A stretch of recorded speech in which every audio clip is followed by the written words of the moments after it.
What if I were to suggest that you play a key role in the awakening world? And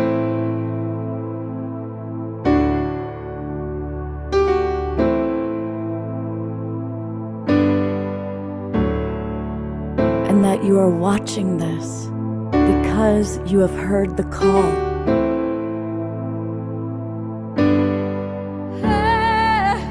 We can start right now by opening our hearts and minds.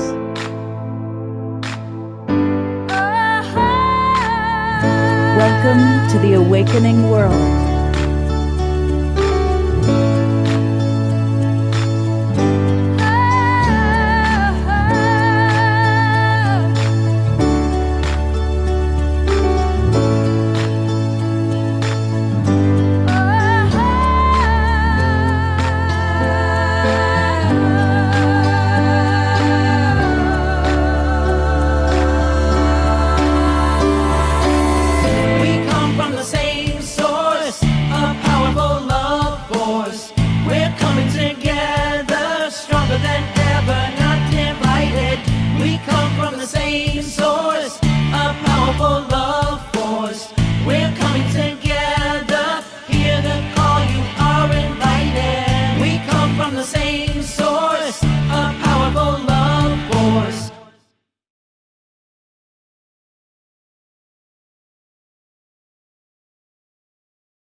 Good evening, everybody. I am Love Coach Scott Katamas, and I'm your host for this Wednesday night edition of The Awakening World. Welcome, and welcome to the Global Peace Tribe. Well, tonight's show is about something that all of us can use support with. It's all about the art of change. How often do you even hear those words put together? The art of change. And I think it's a great topic, and we've got three really amazing human beings that I have a lot of respect for who are going to help us with that. They're going to all share their wisdom on how we can manage change, both personal change and also recognizing that obviously we are part of an awakening world. Our entire planet is changing. Humanity is changing. So we'll talk about the big picture. But we're going to talk a lot about the little picture, about the microcosm. And so I want to just briefly introduce who you've got with us. You know this wonderful guy. He's one of our regulars. This is Gary Malkin. Hey, so good to be here. It's great to have you back, Gary. We love you very, very much. And, you know, Gary wears many hats. He's, of course, a Grammy Award-winning musical artist. Emmy, not Grammy. Oh, I thought you were running a Grammy, too. I apologize. No. Right. Emmy Award-winning composer, public speaker, performer, music wellness innovator. And he also did the beautiful work. We did that wonderful show on the art of grief.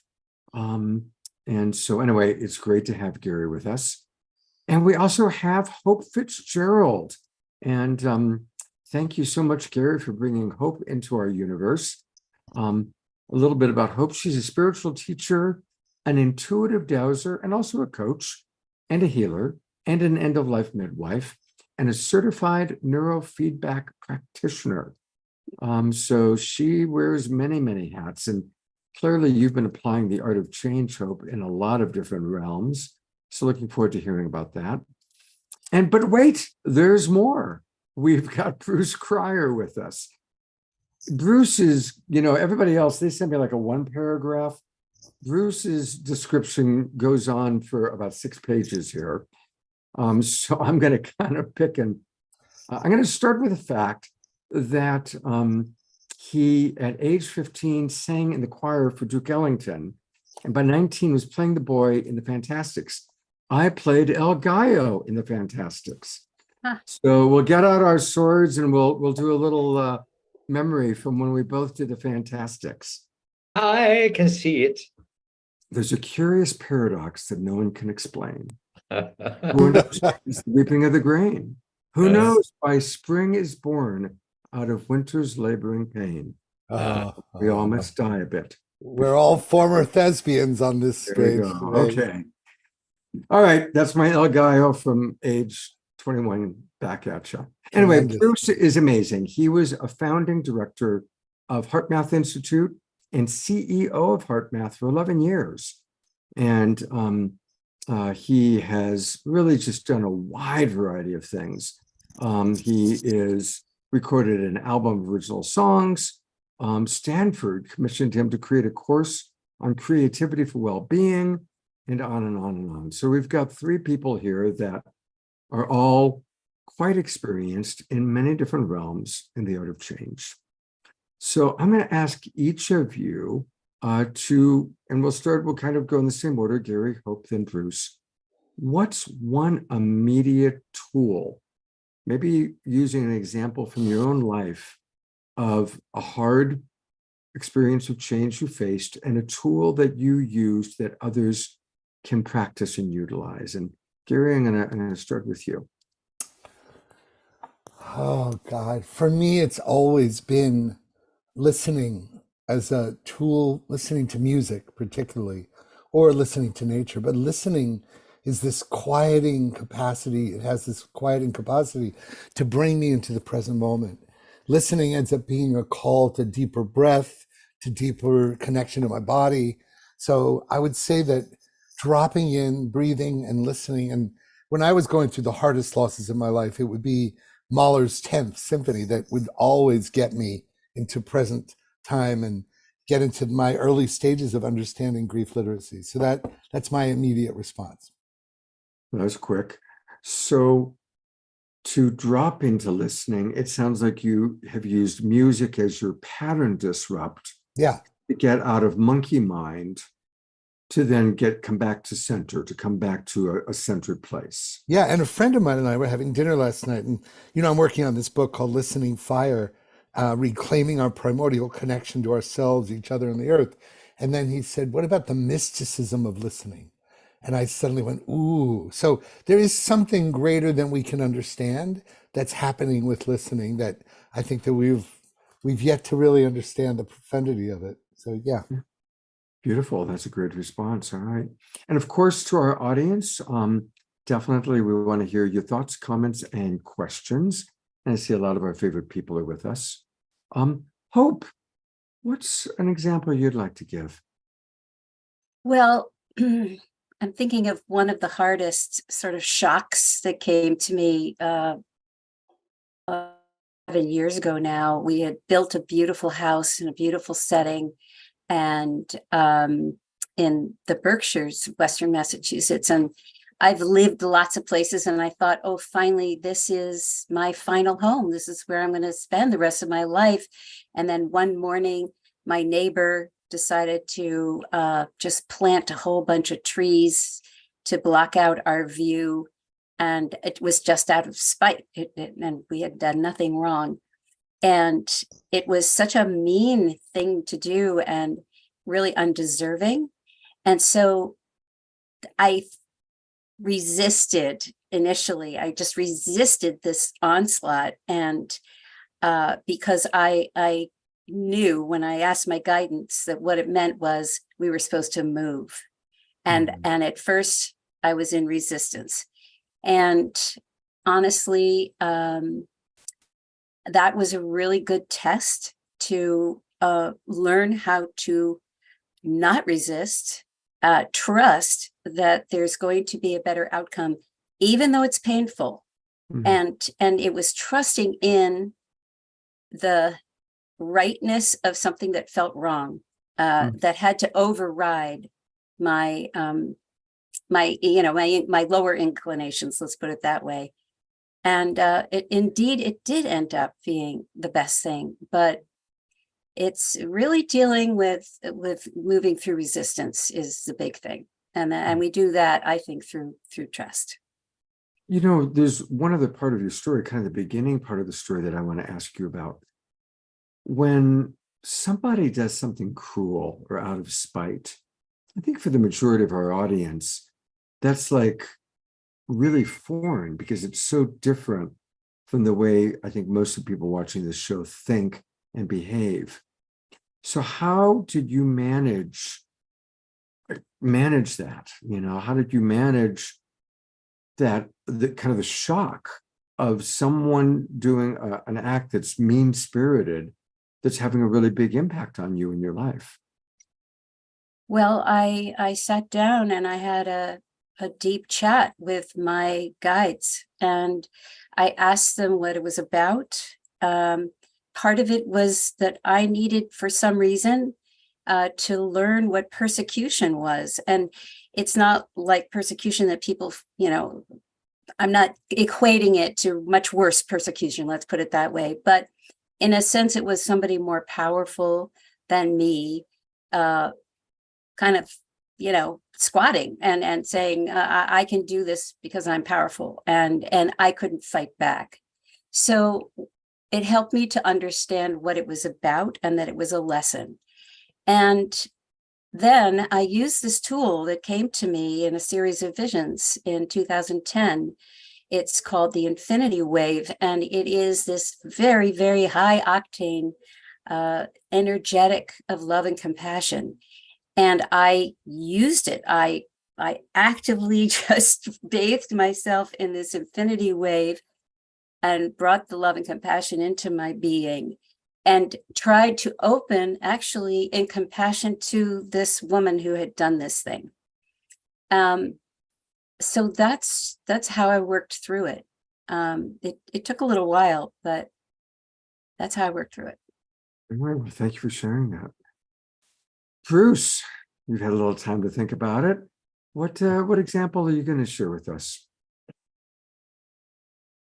In my experience, the unwanted change, the art of unwanted change, I think is the real category, isn't it? Because some change is exciting, and there's an art to that, but I think it's especially when the change is something we didn't vote on, or something that seems so unfair, as in Hope's example.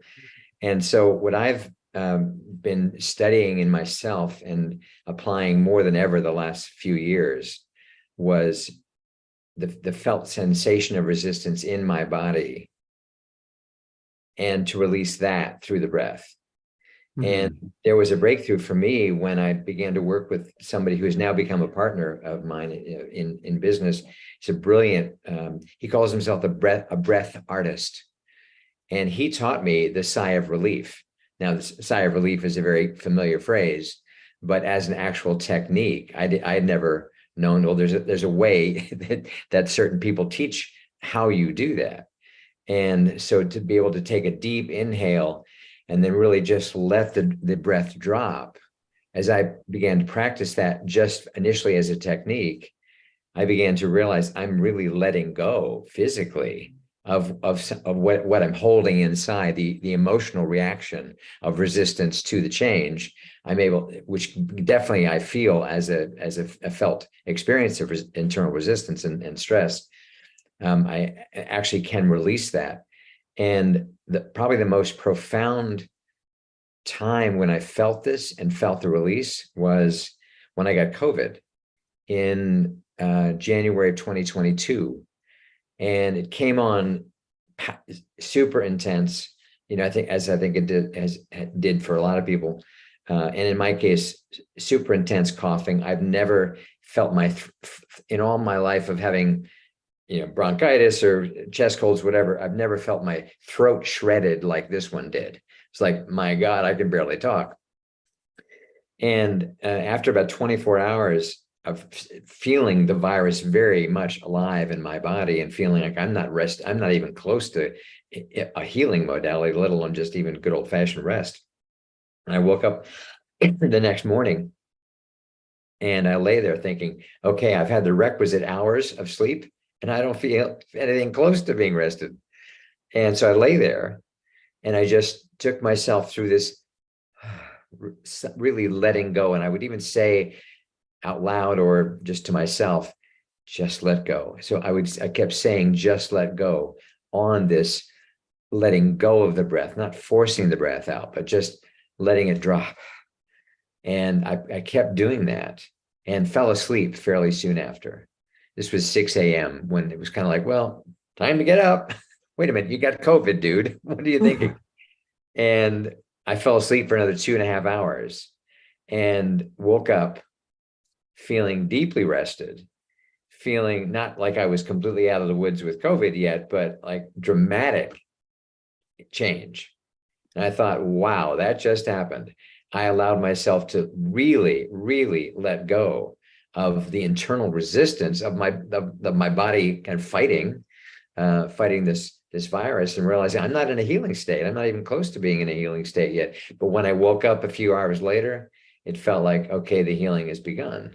Mhm. But I then needed to not take that for granted, because so I needed to then continue when I would want to get back to work. And wow, you're feeling good, man. No, just let go. But to say that and to do that really by the dropping of the breath, which allows me and my physicality to feel it like just dissolve out of my cells.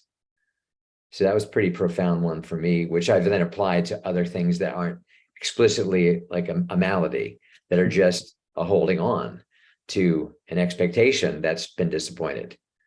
Whether it's an unfairness like Hope's describing, or whatever it may be. So That's one of the things that I was taught a long time ago is not to use the words "I'm sick," but "oh, my body's going through healing," and to really frame it that way. When we have a fever, the fever is the body responding. The fever is our body saying, "Okay, we got to heat up the engines here." And so I was just reminded of that, and that's a beautiful thing. Yeah. All right, I'm going to bring all three of you up for a moment here. And here's another question. What's an example of, now all three of you are coaches and guides. I'd love for each of you to share an example of how you've coached someone going through something especially difficult. And again, maybe a coaching practice or a tool. Scott, with all due respect, you're kind of giving away everything we're going to be about to be talking about. So I really don't want to take too much time, because you're actually asking things that is what our talk is about. So we can do something brief and quick, but I don't want to give away the things that Hope and I have prepared for tonight. So just FYI. I didn't know that I didn't realize you guys were that prepared. So you can run with it then. Yeah, no, I mean, I'm happy to answer it quickly, but I just want to make sure we don't give away all of our secrets that we're going to be sharing tonight. Gary, I wasn't in the awareness. You guys actually had a whole presentation ready to go. So you can go for it then. Well, fine to answer quickly though. So I just wanted to stress it. So anything come to mind? What was the question again? How do we coach others? Yeah. Hope, what do you say to that? Well, I try to give a view down the road while also staying very in the present. And what we all know is that change is constant. So even the state we're in right in this moment is going to change.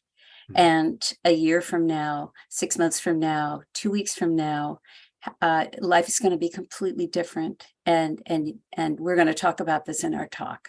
But I try to give a sense of there's another future, lying in wait for you.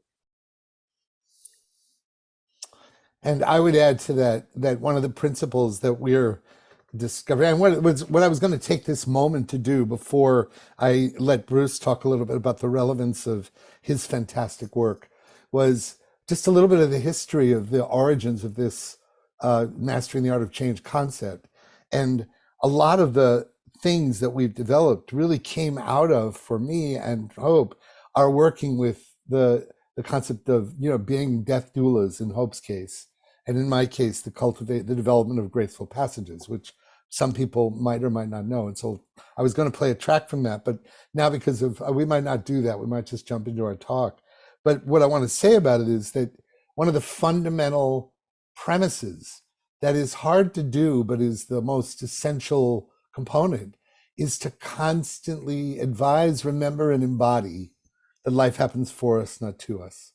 And that's what we're going to be talking about in our presentation.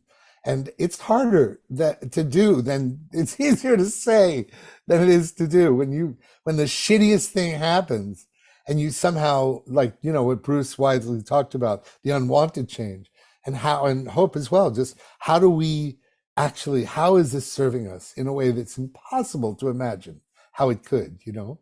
So that is one of the contexts that would be a really important, you know, this too shall pass, and how is this happening for us, not to us, is one of those fundamental truths that I would probably impart. Bruce, do you have a quickie before I go into the context? Sure. So I had it's another COVID story. Of course, did anything happen to anybody during COVID, or was that just me?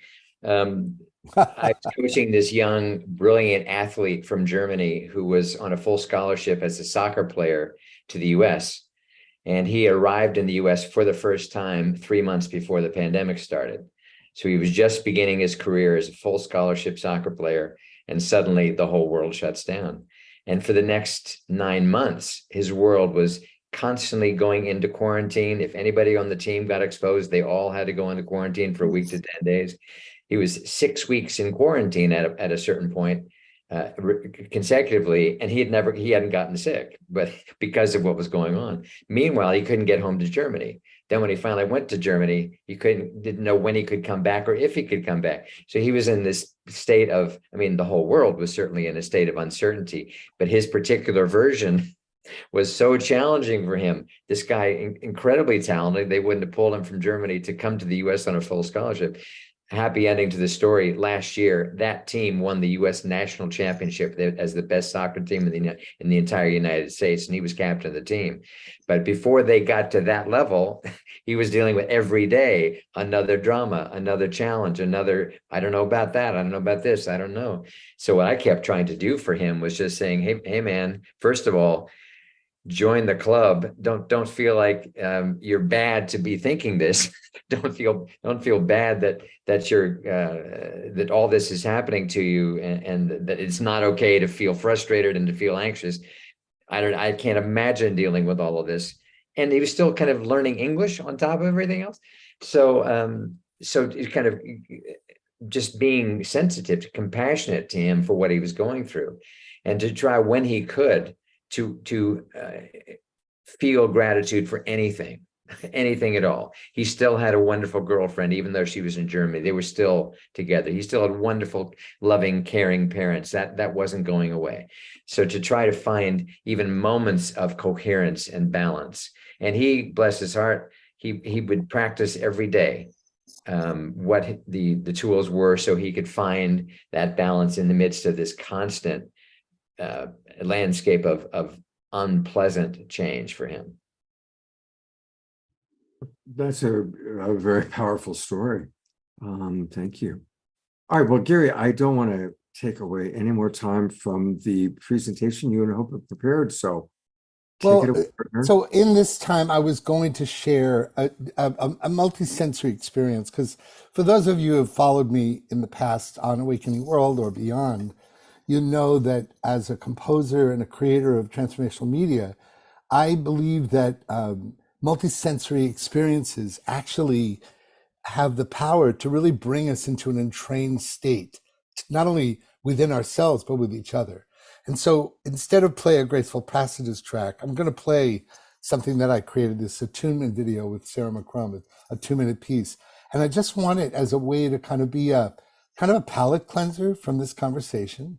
And I want to, it's basically one of the answers to your question, Scott, which is one of the greatest strategies for being able to be fluid around change is around really, really remembering that we are at the edge of the unknown at every second of every moment in the present moment is the edge of the unknown. So I'm going to use this video as a way to kind of drop us in together. And then what we'll do is Hope and I will begin something that we prepared for you guys. It's kind of an overview of this course that we're excited about launching on August 19th that we'll tell you more about. But just as a way to it's kind of like the equivalent of a meditation, but we're all doing it together. And let's kind of just use this 2-minute video as like a fire, that we're all surrounding this fire, and we're listening and looking at the embers of the fire together. And something in the unified field actually happens between us, within us, around us, everywhere, through us. So I'm going to do that. And one of the things I need to do is, because of Bruce's time frame, after we do this, I'm going to give Bruce his 10 minutes to talk about coherence. That's what we were planning. So I forgot, we can't, Hope and I can't, I don't want to start our presentation until I fulfill my commitment of honoring Bruce to tell a little bit about how he feels about coherence and resilience and creativity around, and how it affects our change literacy. So that's what we'll do. I'm going to play this track. Then Bruce, you got 10 minutes, and then we'll pick up our presentation. How's that sound, Scott? You good with that?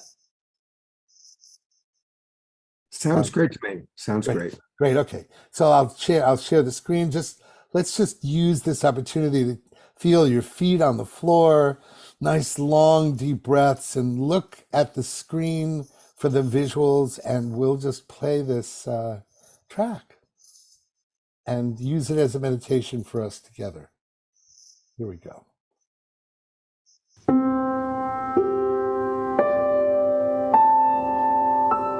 Let's pause for a moment.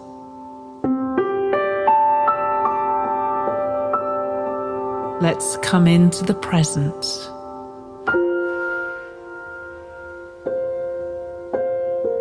And let's remind ourselves that we've never been here before.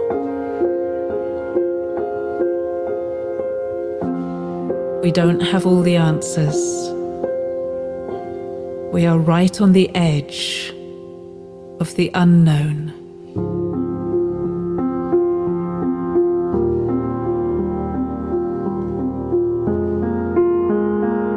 And so let's enter a space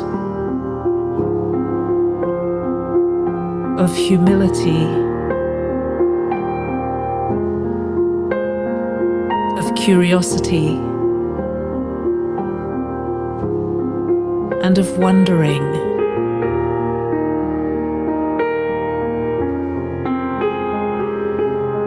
Let's listen deeply to ourselves and to each other.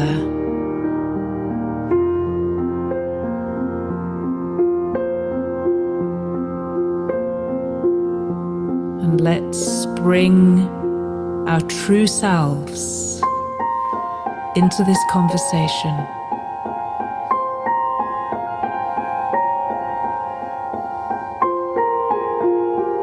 The essence of who we are.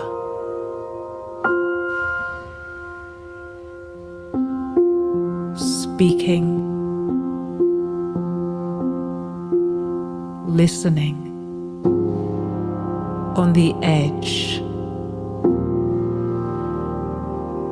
of the unknown.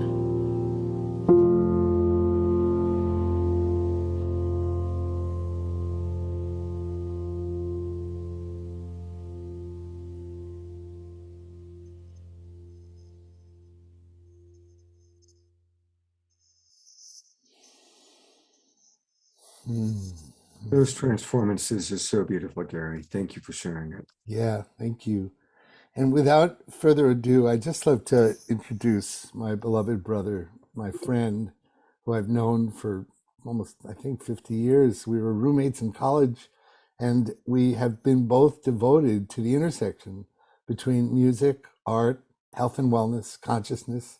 And we even have upcoming a special presentation we're going to give on September 15th called What Makes Your Heart Sing, for an organization called the Nursing Way, and where we intersect around the power of coherence and all the things, consciousness shifting, uplifting our frequency. This is Bruce's mastery. And I wanted him to come and participate in this conversation that Hope and I are very excited about, because it has a lot of complementary resonance. The art of change and many of the things that Bruce has devoted his life and his trainings to it's a beautiful complementary contribution to this conversation. So Bruce, take it away for your time, and I'm so happy you're here. Thank you for joining us. Thank you, Gary. Thank you, Scott. Thank you, Hope. I don't know exactly what I'm going to say. I'm just kind of going with the flow right now, and especially after that beautiful transformance to flesh out the story a little bit about Gary and me, it was back at the end of 2011 when I was recovering from 2 years of bladder cancer, staph infections in my blood, which was MRSA, the bad kind of staph, or the hard to treat kind of staph. My mother passing away after a long decline with Alzheimer's, my marriage on the ropes, double hip replacement, and stepping down as CEO of HeartMath. Other than that, nothing much going on, right? So it was a pretty intense time. And it was after that that I felt motivated to, and a strong, deep calling to sing again. I'd been a performer in New York musical theater. Scott and I have already had our Fantastics moment.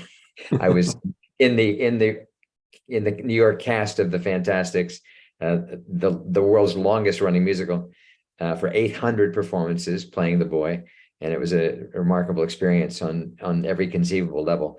But fast forward to 40 years later, and I've just gone through all of these situations in 2009 to 2011. And a part of me felt like something major has to change. And talk about change.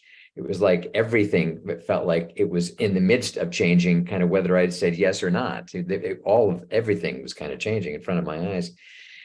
And but a very strong compulsion came that I needed to sing again, and that my singing voice needed to be heard in the world again. And this came during singing Christmas carols with 2,000 total strangers at the Kennedy Center in Washington, D.C. And having lived in the Santa Cruz Mountains for almost 40 years, I'd been so away from fantastic live music that to be among 2,000 church choir singers from the Washington, D.C. area, and an orchestra of amazing musicians and professional choirs on the stage, I was surrounded, I was bathed, I was not drowning, I was bobbing above the surface, but just kind of overcome with the magnificence of all this. And at the end of the evening, a very strong voice inside me said, your singing voice needs to be heard out in the world again. And I was like, really? Okay. And then the next thought was Gary. And the reason I thought of Gary was long connection, long, deep affection, deep mutual respect from the different life paths we had each been on. And also a sense that whatever I might or might not do with music, Gary would be the path, the guide, the coach, the mentor, the supporter for that process. And within a couple of months, we realized we had a unique chemistry and unique life stories.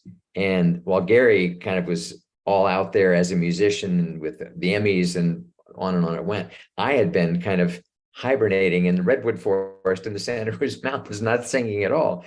And I kind of needed some confidence back. And but we decided that we had a unique kind of set of gifts and stories, and that we should call what we did what makes your heart sing. Because in my case, I was listening to that, and I was paying attention to this impulse in me, which wanted to sing again and wanted Gary's help somehow in making that all happen. And so here we are coming full circle, and 12 years after I had that feeling at the Kennedy Center, we started performing again. And now here we are, September 15th in Tiburon. It's Friday the 15th of September. Those of you in Marin County or anywhere in the Bay Area will be doing this What Makes Your Heart Sing concert. First time in several years that we've performed together, 4 or 5 years. So, and I think that's relevant in the context of all this, because even the name of this marvelous program that Hope and Gary are doing, You Awake, that's what happened for me. A series of things happened, which was kind of unfolding more and more of me becoming awake. And at first it was like, each one of them was like, really? That's the way I need to awaken? I need to step down from an organization I had helped to found for 20 years, i.e. HeartMath. I need to leave my marriage. My parents are now gone. There were like numerous things that were like allowing me to awaken to the next stage of what I'm destined to do, but they weren't fun. I didn't feel like I was voting on any of them. And yet, as they all unfolded, it was like, no, this was exactly what was supposed to happen. No, you didn't consciously vote on singing again. A voice told you, but who was that voice? So it wasn't like it was outside of you. So I think there's just partly why I've been fascinated with this idea of coherence for so long, and which is a core concept. Many of you already know this, but a core concept of HeartMath, and now popularized by people like Dr. Joe Dispenza, who's a good friend of mine, and Greg Braden and people like this, is that there was something so appealing to my mind about what's possible in our heart. Like my mind could get behind this idea of coherence, that we can be like lasers. We don't have to be just like incandescent light bulbs. We can maximize our potential by aligning our heart and our brain and our soul all together. And the fact that there are actual techniques like what HeartMath developed, enabling us to do that, was like, this is so cool, because it's an opportunity to become fully ourselves in a way that can be measured and kind of, as I say, appeal to the mental, the left brain, if you will, side of ourselves. But I would also say, to kind of tie back to what I was sharing earlier about the letting go, that I feel like I'm becoming a black belt in letting go. I feel like there have been so many situations. And by the way, I encourage everybody to be black belt. I think this is like really the thing that we need to be doing, if we haven't already figured this out, that the ability to let go of expectations, of self-assessments, of self-judgments, of mindsets. Gary and I are 2 months apart. We each just turned 70. There are a few mindsets about what that means to hit that age, right? As is true for every age. And so I keep running into things and realize I'll feel a little pain in my hip, even though I've had hips replaced, and think kind of think of myself as, oh, I'm getting to be an old man now, and then noticing that thought and realizing, let go of that, man. Your biological age 2 years ago was 36. You're not an old man. So let go of that thought, let go of that thing that's gripping you in this moment, that wants to slow you down and turn you into something you're not. You're not an old man. There's nothing about you that is old. So why are you buying into that one? Because it's a habit, because society wants to do that. So I believe there's an enormous power in learning to let go, to, as I experience it, what is the will of God trying to express through me? I didn't used to be comfortable in phrasing it that way. Now I am, because I don't care. I don't care if somebody doesn't want to relate to God. That's okay. You don't have to, but I'm comfortable saying it. I won't oversay it either, by the way, so we don't alienate people. But I guess my point is that this idea of letting go of what the mindset is, or what the goal is, that I think is so important to achieve, to let go of that, not to become just an inert person that doesn't have any sense of what my purpose in life is. Not at all. I still feel very purpose driven. I love the fact that you call yourself love coach, Scott. You know, I made the public declaration about 33 years ago, right before HeartMath was starting. We knew it was going to be all about the heart. We didn't even have the name yet. Wow. That this was all about the heart. And I said out loud in public one day, I am devoting myself to the path of the heart, to the path of love. I don't know what that's going to mean. I don't know really what I'm saying. I just know I am committed to it. And so many times over the years, it was like, oh, now I see another aspect of what I meant when I said that 30 years ago. And to me, this idea of learning to let go to the power of love that's trying to guide me and guide, I believe, all of us, is one of the greatest gifts, is to try to get to that, to be able to let go of anything that's coming in the way of that, any mindset, anything I'm putting ahead or higher than that pursuit, and to be the most loving person I can possibly be, that being my legacy. Whatever about if I write another book, if I speak in front of thousands of people, anything like that, is less important than I have felt that I have contributed everything I possibly could through love in my interactions with all of you right now, with the 17 brand new nursing students that I trained today in heart coherence here in West Virginia. I'm in Bridgeport, West Virginia. And these 17 young nursing students, they weren't all that young. 3 of the students each had 4 children already. Wow. I thought, what? Where am I? What is, and then I thought, well, maybe that's what nursing is like these days. Maybe a lot of people are coming back later. And to get into their lives, and this one woman who didn't appear to be very healthy was considerably overweight. We were talking about gratitude at one point, and she was making a gratitude list. And the thing that was profound for her, she sat there in this group. It was their 3rd day of orientation. They're brand new students. They haven't even started full classes yet. And yet the university decided they needed a heart math course before they even started their formal education yet, to help them become convinced of the value of wellness and holistic views before they even get into it seriously. So this one young woman sat there saying, I just feel so grateful that I have been given an opportunity to learn about things to help my family, to end the suffering that my family has had for generations, because no one had this education. And she sat there she was probably early 20s, mid 20s maybe. And I was just imagining what these generations behind her and what she's endured of the ill health or whatever it was. And to feel her joy and gratitude of like, and I think today was even like a shock for a lot of them. Like, we had no idea this was going to be part of this whole, who is this guy who's talking to us today about the heart and coherence and wellness and all this stuff. Bruce, So, I want to say something here if I can come on, because we got to wind it. But I thought that you were going to share like all the expertise that you have around coherence, around creativity, around Renaissance man, around the arts, around music.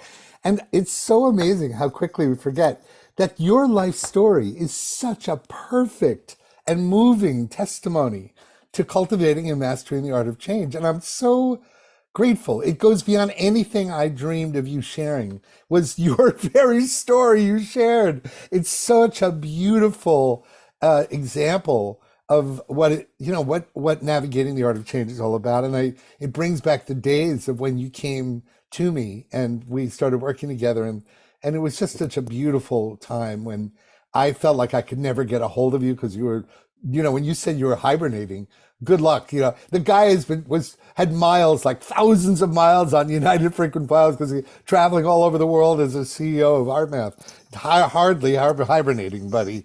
But I could hear you talk for so long because you have such a great life story. And I just want to thank you I'm sorry that I have to end because we have time considerations, but I just really want to thank you for sharing the best way you could through your own personal story of what it looks like to be a master of art, a master of change. It's a beautiful thing to see you, and having known you as long as I have, you really are in the best moment of your life. I can see you're just shining. It's gorgeous to see you at this time. So I'm sorry to wind you up, but make your final comments before we take it to and I the also next want to, stage. Bruce has been very kind to provide us with a couple of gifts. So Bruce, I'm going to go to the website that you blessed us with. Tell us about these 2 free gifts for an inspired life, and I'm going to put it in the chat box. But tell us a little bit about what this is. sure. Thank you, Scott, for asking. So if you follow the link, it'll take you to a place to put in your email address, and out will come your access to 2 things. And the first one is called Sonic Sanctuaries, which 10 years almost exactly ago, Gary and I were in a studio in Santa Barbara recording a couple of guided meditations that we called Sonic Sanctuaries. And one of them is called The Power of Willingness, and the other is called The Power of Playfulness. There you're seeing it right now, that image right there. And so I'm offering that as a gift to you. And the second thing is, as you heard, having created this course on creativity for Stanford, and I've done it around the world in various ways, I've got this ebook called Finding Your Creative Brilliance. And it's something that I wrote and I designed. So it's definitely an act of creation on my part.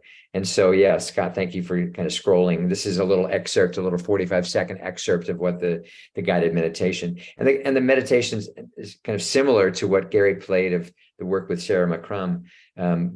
It's my voice leading the meditation. Gary's brilliance of composing as he went, having never heard me speak the script, he was hearing it for the first time and able to play this exquisite 26-minute composition for the first meditation, 21-minute composition for the second meditation.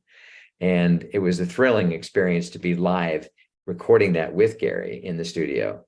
And so those are the gifts, the two guided meditations and the ebook about finding your creative brilliance. So, oh, thank you. And you are the gift, Bruce. Thank you. Thank you so much for a lifetime of service and for all that you shared, and the reminder for us to really learn to listen, whatever you want to call it God, call it higher self, learning to listen and to follow that guidance. I just really want to emphasize that part of the story stood out for me especially. So, thank you for being with us, and thank you for my pleasure. your wonderful work in the world. My pleasure. Thank you so much. Thank you, Gary. Thank you, Hope. Definitely have to, Scott, you definitely have to have Bruce as a guest on one Oh of my your God, absolutely. Saturday night of experiences, because he's excuse me, with the onset of heart coherence being so popular thanks to Dispenza and more. I'll never forget when we spoke on the same stage next to Joe Dispenza and had dinner with him 2 nights in a row and everything. And Dispenza's made heart coherence kind of like so hot.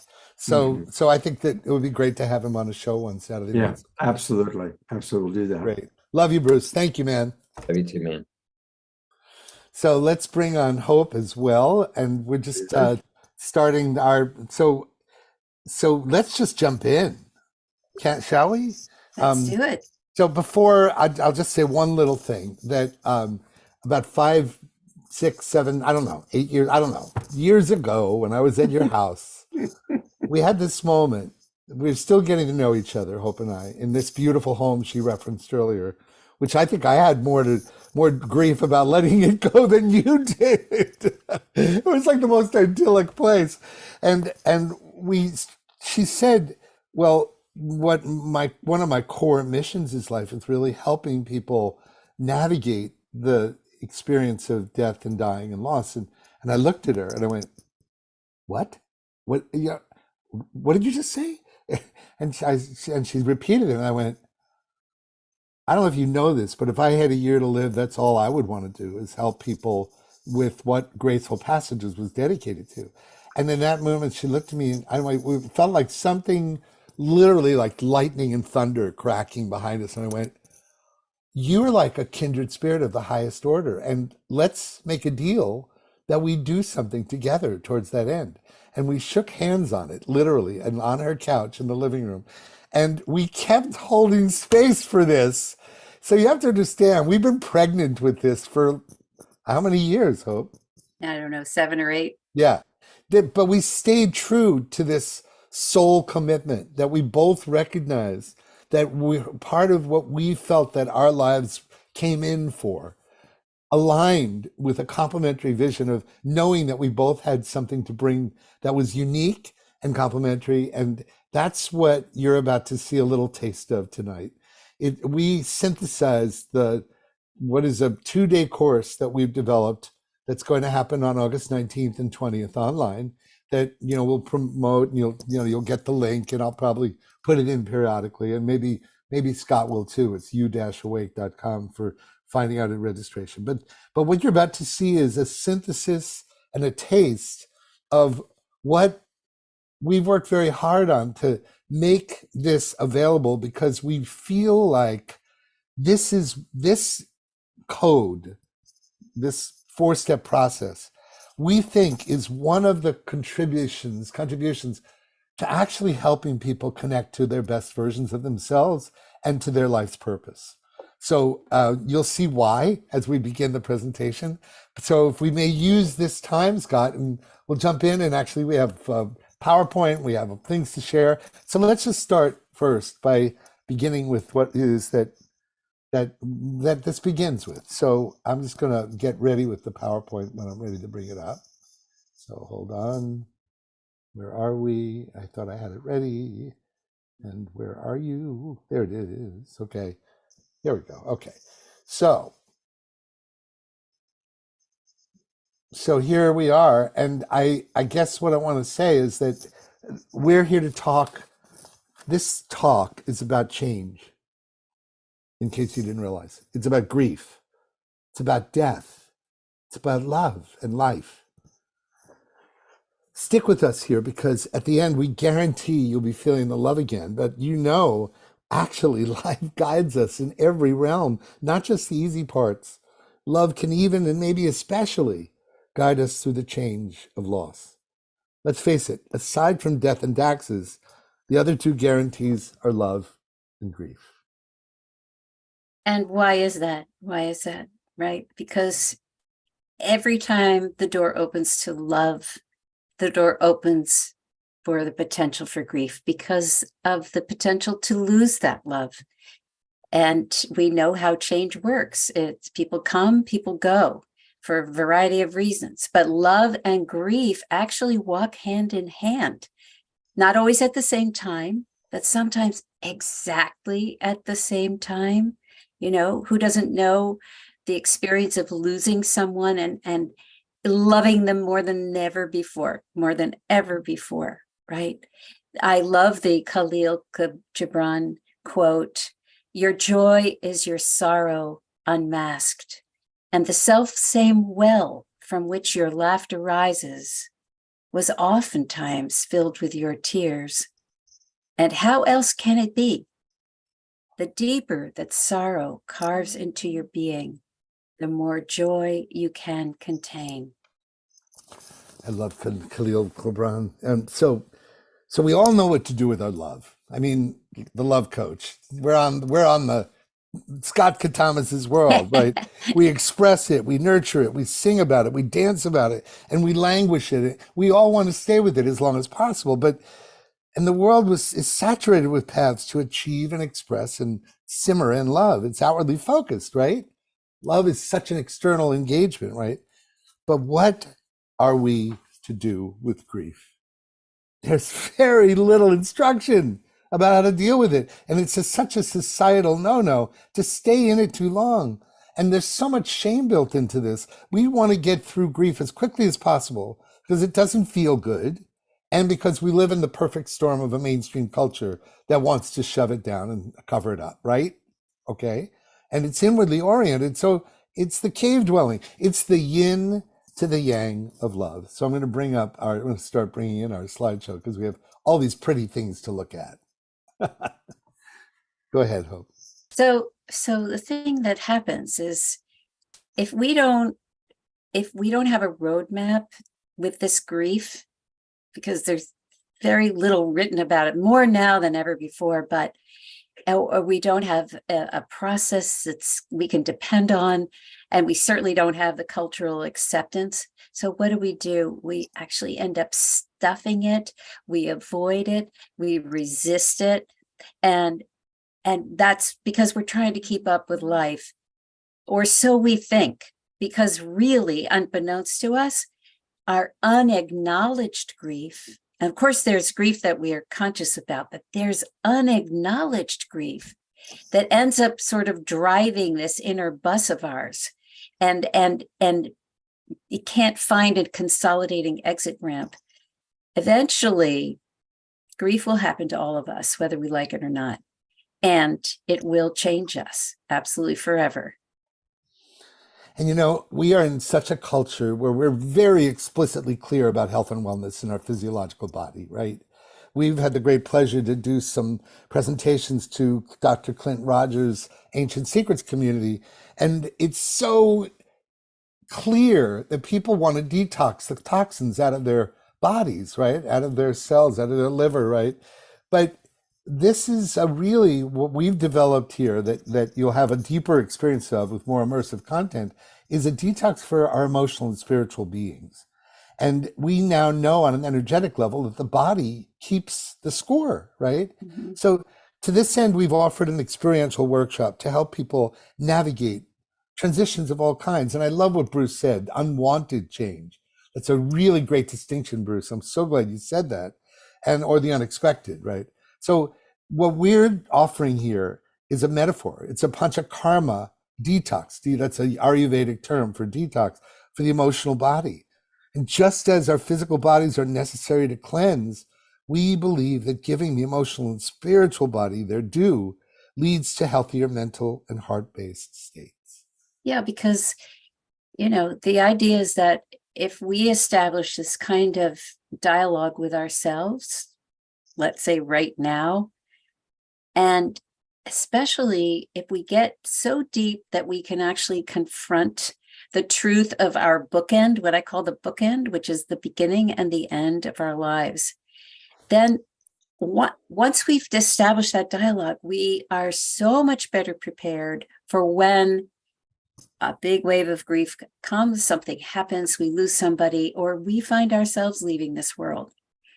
So this is a way, ancient cultures all practiced dying. I mean, it was considered one of the number one things you should do as a living person is to practice dying. So you did it cleanly, you did it well.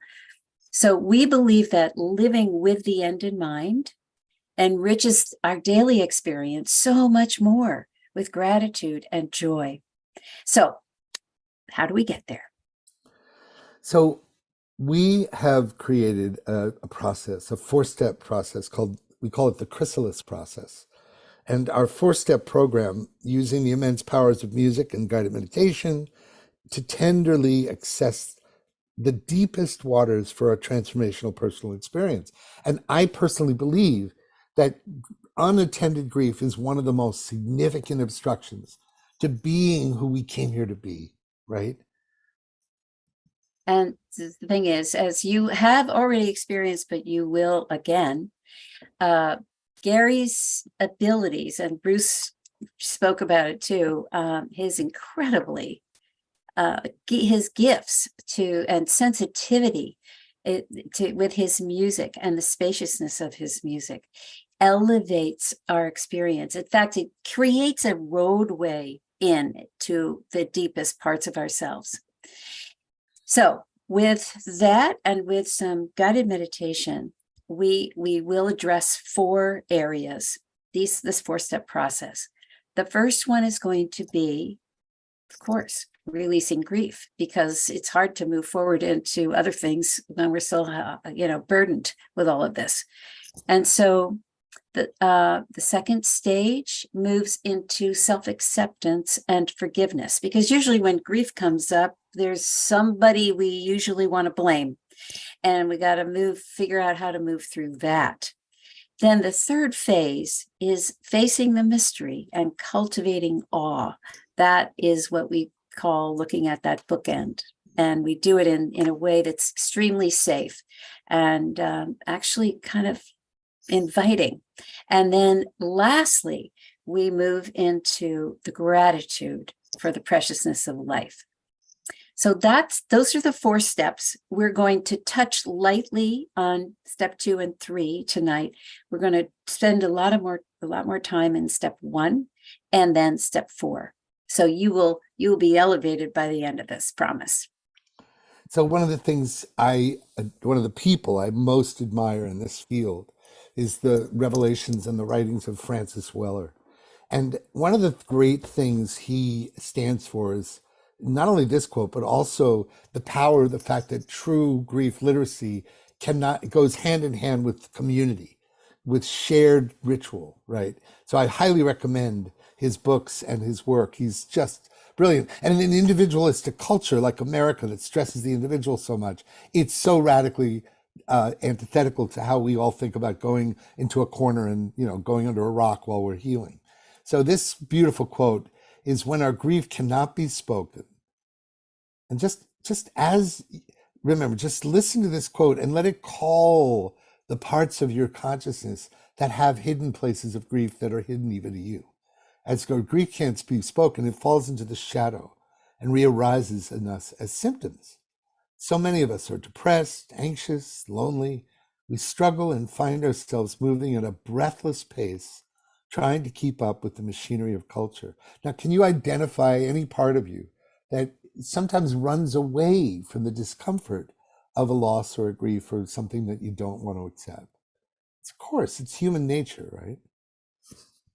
Gary, did you want to be sharing the PowerPoint? Because I don't see it. Oh, what? No. All this time you haven't been seeing the PowerPoint? Does anybody else see it? Nope, no oh, PowerPoint, Jerry. Oh, It's just- well, just, that's perfect because I'm really glad that you got to see us. Now, I'm sorry that I've been enjoying these images. So that's great. So anyway, now we see it. Now All right, we good. see it. So here's the quote that that you can see it, and it might be even easier. Yeah. So sorry about that. So yeah, we don't. You get that quote, so it's pretty. We easy. got it. So go ahead, Beautiful. Hope. Why don't you go into this? I Okay. love this picture. So Well, I picked up Elizabeth Kubler-Ross's book on death and dying when I was in high school. I clearly was a little different from the other kids. just I was just a tad. just a tad. I was really curious about this whole field, and she, of course, she had outlined the 5 stages of grief. But as an older person now, I often feel like the right-hand side of the picture, that crazy jumbled up, not very straight line called the road you got, and I think it's, well, there's a lot we can say about it, but for one, I will say that often all the stages of grief happen all at the same time, and you can't even pull them apart from one another. Sometimes you can, but often you can't. And the other thing is that we were talking about the unacknowledged grief, and what can happen is, if that unacknowledged grief is hanging about in the field, in your emotional field, in your physical field, then a new one comes in and it starts to stack on the old grief. And it sort of stacks and stacks and stacks. And what ends up happening, and I've seen this a lot in the last few years because of all the changes that we've been through and all the losses we've been through, is this sort of numbness that's happened. And that is why we are doing what we're doing. That is why Gary and I are doing what we're doing, to help people come out of the numbness and the sort of, I don't even know how to walk anymore, that kind of thing. Yeah. So, and can you identify in yourself where are what things have changed since COVID? You're less inclined to go outside, less inclined to take on new things. What are the couple of those things? I know it's off script, but just it's that numbness that lets us just be more contracted in our lives. And can you all recognize that that's happened to all of us to some degree?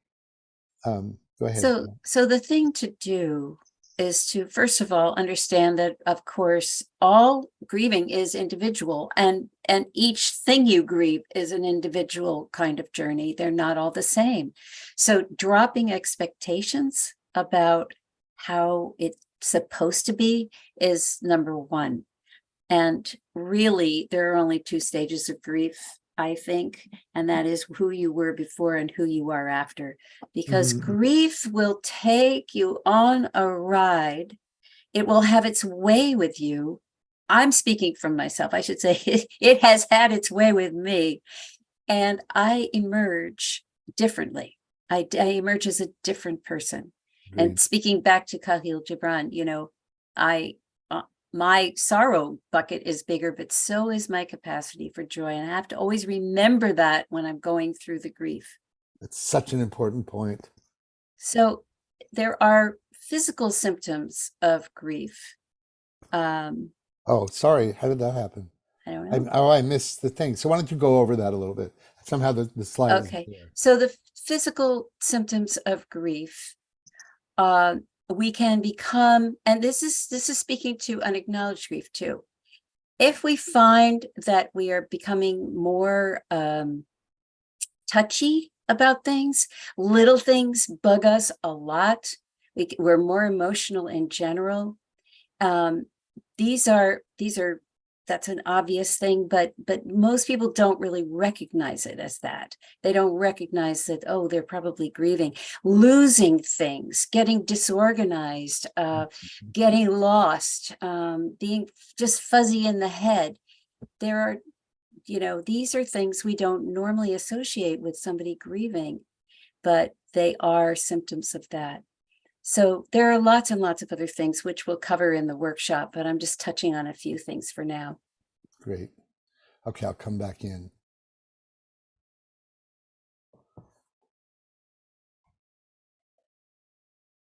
So what if our resistance to this grief, to these changes, to the unwanted grief, are more the causes of suffering than from the actual facing of it? Well, we know the laws. I mean, everyone who's been in a wisdom journey of any kind knows that what we resist persists. And in some ways, what we resist persists even stronger in a way that's, that ends up being much more painful.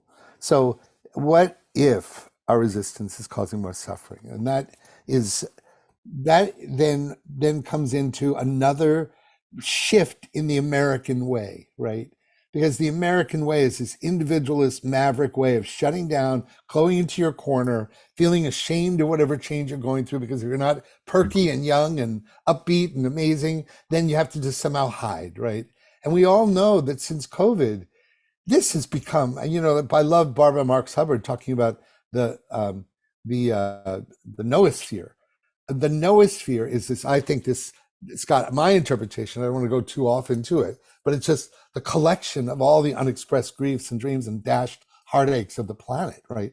And it's packed, filled, crazy. It's just nuts what's going on, right? And that's what's moved us. So what we're actually saying is, what if we can reframe grief as an initiation, and an initiation particularly as an initiation into our humanity? So our wounds are actually our portals. As Leonard Cohen said, ring the bells that still can ring. There is no perfect offering. There is a crack in everything. That's how the light gets in. And that's just one of those moments where is this? That's just one of those things where when we can shift the understanding of our wounds being our portals to our humanity, it changes everything. And I've learned it, believe me. I also have my wounds and my badges. The heart breaks, the unbelievable losses that I've faced in my life. And it has helped me become so much more empathic and compassionate because of all the losses I've gone through. So, yeah. So, this idea of grief as an initiation, this really came to me as a way to reframe it, because there are gifts in grief. We can say, well, what would grief give us access to that we wouldn't normally have access to? Anybody who's ever had a difficult diagnosis, for instance, all of a sudden there's a clarity that comes over one about what's really important. There's a perceptivity and an access into the heart about what really matters. It also can reveal where we're hurting, where we're unloved, where we're feeling unloved.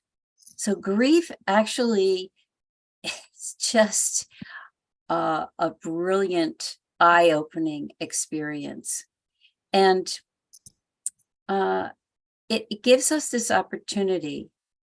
If grief is actually, as we said before, happening for us, not to us, we start to shift out of the victimization and we move into empowerment.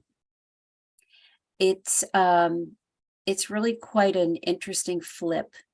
And it takes some guts to do it, because it's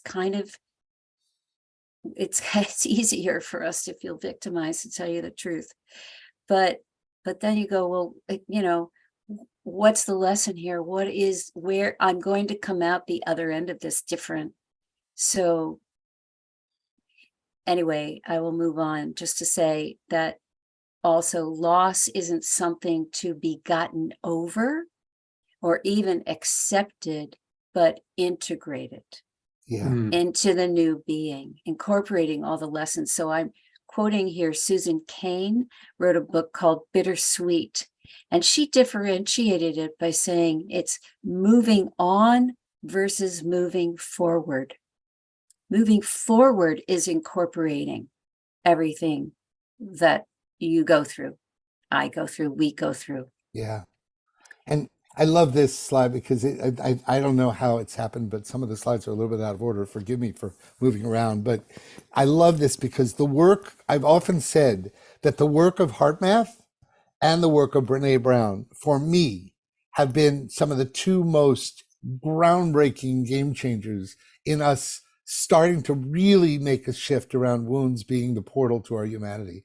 And when we think about our vulnerability as badges of our courage, of our willingness to be authentic and our innocence of the truth of our experience, it is so beautiful when you see somebody vulnerable in their true experience, whatever it is that's true for them. We all melt. We all want that experience, right? So this is one of the reasons why we're trying to create a culture, we're trying to create a whole shift in grief and loss.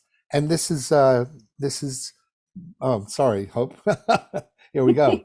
Yeah, a little crazy here. Okay. So, yeah, go ahead, Hope. So, grief, if it's happening for us, could we actually learn to embrace our grief? I know that's a crazy idea, but what if, and this has been something that I learned just by going through it, that grief can actually be like moving on a river, and it takes you into places, and if you use it like this active thing, you can search for the nuggets in it, asking for the nuggets, the truths to be revealed. You're in that particularly vulnerable moment, as Gary was saying, in this grief ride. And boy, can it bring us fully present, and boy, can it just deliver the goods, deliver the truth. And there's a saying in the Ayurvedic world called Atiti Devo Bhava, and it means welcoming the guest. Welcoming the guest, even if it's grief. Welcoming it and embracing it. So if we can do that, there is an alchemical process that happens. And there's the old mythology of Persephone, who goes into the underworld resisting. She doesn't want to go there. She doesn't want to live down there. She wants to live up in the sunshine. But no, she has to go down there. And when she gets down there, she obviously is very unhappy for a while, but then she starts to work with it.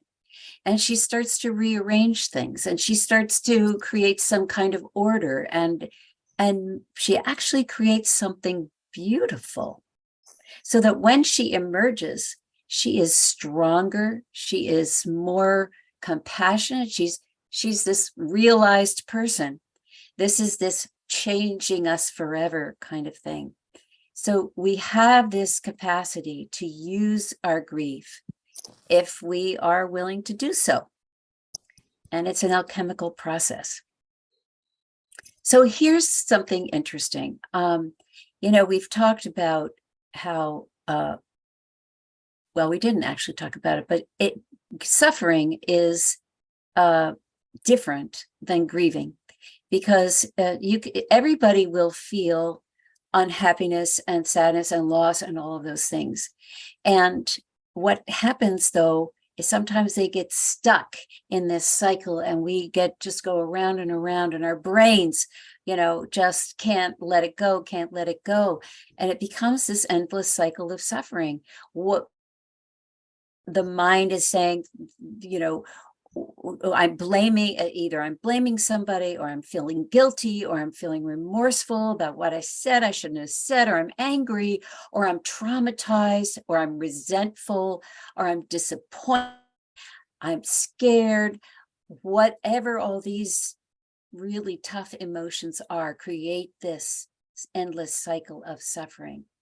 But and it's interesting because recently I read an article, a science article, about how that kind of ruminating actually is a way for us to continue the relationship with the person we've lost. Let's say it's a person we've lost. It's that shoulda, coulda, woulda keeps the conversation going and actually keeps us from letting them completely go. It's kind of interesting to think about. Yeah, it's fascinating. And remember, these kinds of moments, the trauma freezes you like a deer in the headlights. So even when you've done a lot of work on yourself, I recently had an experience like that with me where I forgot that I needed to feel the ouch. Instead, I kept reworking the trauma in my head, and that was another way of keeping the vicious cycle going. Mm. But guess what? We don't have to. We're going to try to bring about the freedom of the spiral. So instead of cycling, we're going to spiral up and out of it. This being conscious in this process of grief is what helps us to be free in the cycle. Free in the spiral, excuse me. So we are going to go over the hour, like it's going to go probably till around the latest 8. So it might be a 2-hour thing tonight. Is that okay, Scott? That we go as late as that? Totally okay. But, I would like at some point, go ahead, but in like 5 or 10 minutes, I'd like to just share some comments. Yeah, from the- great. this is And like- allow And people if to you do have that. like any kind of a musical, another transformance or Yeah, yeah. everything, just so people can digest this a little bit. Yeah, well, I have something coming up that is a musical experience with Okay, great. images that I'd love you to see. But so basically, this is the section where you can imagine your body cells in the water, the interstitial water, like these cymatic exercise. So check this. This is from Thrive 2. And this is, imagine your body going through what you're about to see. The way to access this source field of energy appears to be through stillness, sometimes called the 0 point. Stillness is not static. It's a state of harmonic resonance, a rhythmic, balanced interchange of energy. With energy frequencies, the state of complete balance functions like a straw. It intersects with the stillness at the center of each torus in the field, tapping into its pure potential.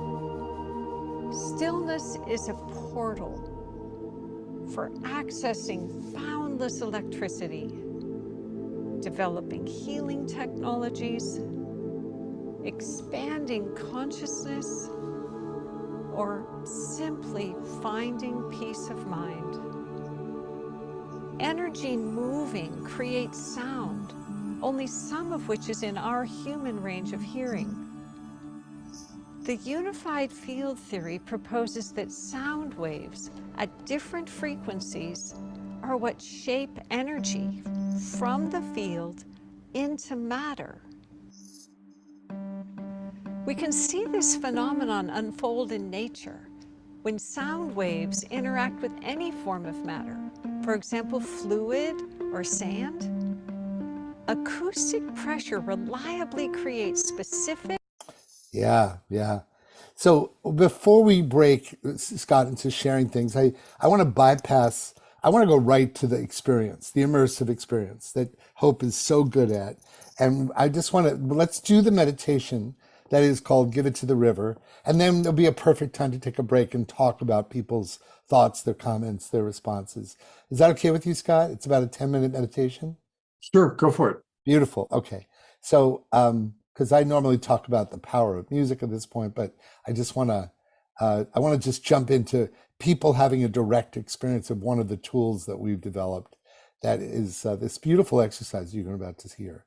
So I am going to ask you all, here we go. Where is it? Here we go. So Hope. Yes. There. No, now I'll share the screen. Hold on. I don't hear the music. It's coming. It's Okay. coming. Yeah.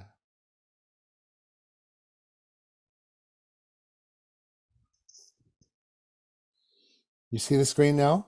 Mhm. Yes, we do. All right, good. So here we go. So you want to preface this at all without, we're not going to talk about the Infinity Way right now. So No. just want to preface what people are about to experience? What we're going to know, because we're just going to do an experience that will hopefully help to release some of this grief. Yeah, good, good. Okay, here we go.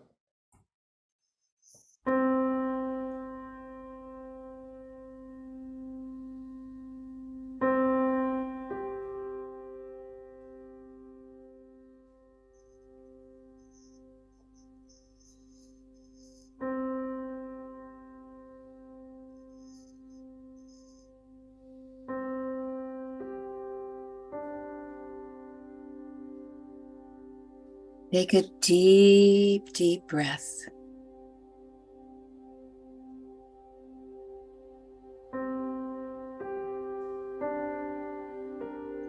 Pull your breath up from your feet into your heart center and send it back down, right into the earth. And repeat.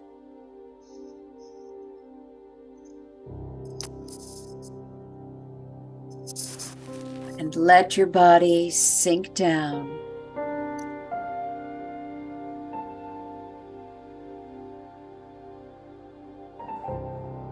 Letting each limb drop away until it is heavier than before.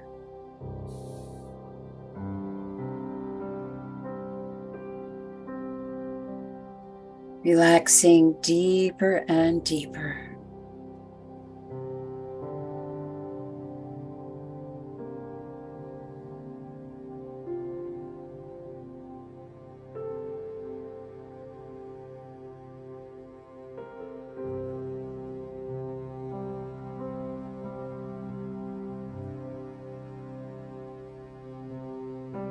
Now, imagine you are lying in a small boat on a quiet, deep blue river at twilight.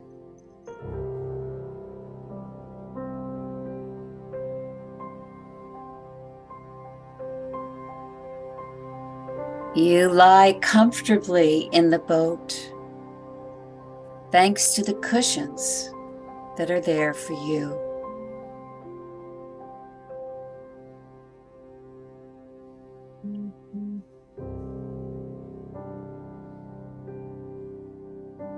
Above you is the twilight sky, with the light diminishing in the west.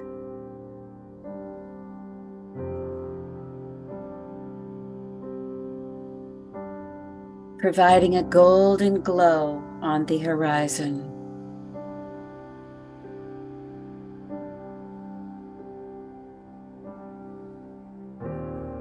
To the east, the sky darkens and deepens.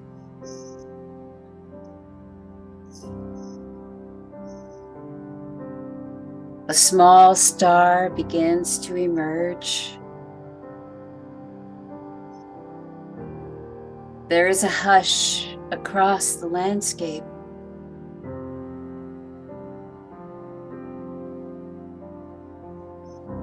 Your boat floats aimlessly, gently pulled here and there by a puff of breeze.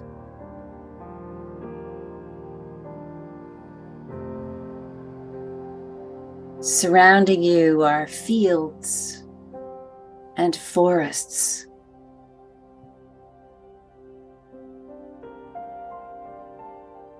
Birds fly overhead, settling in for the night.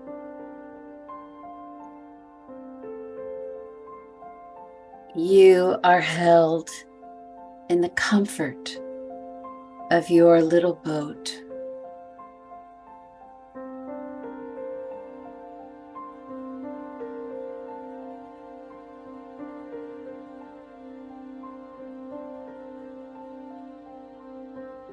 Here you can relax and deepen into those cushions. Here you can finally let go.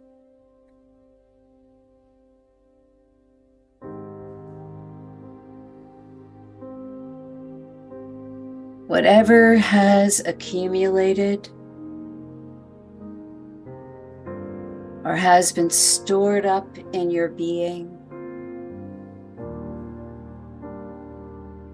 may now rise in the safety of your vessel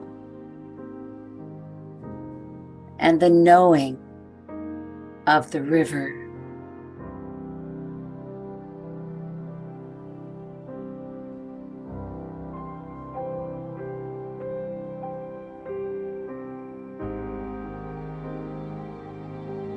Whatever has gnawed at you,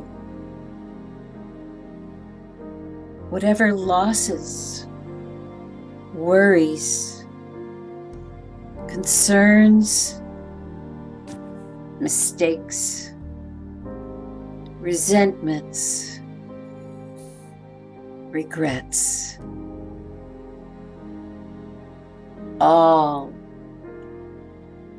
all come now to the surface for release.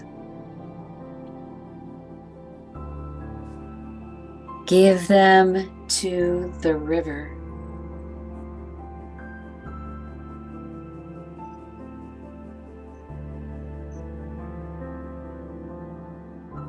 The river can contain whatever you hold. Let it go, knowing you will still be you afterwards. For there is no grief that can extinguish your flame.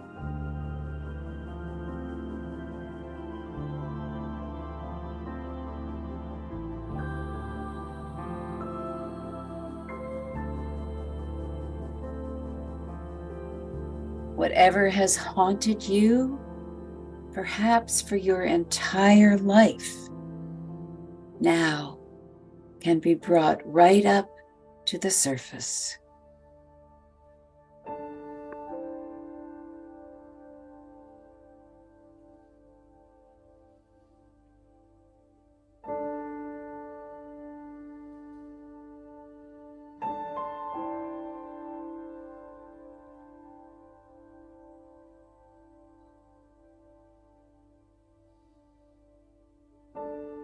Let the memories roll upwards, and as they emerge, give them to the river.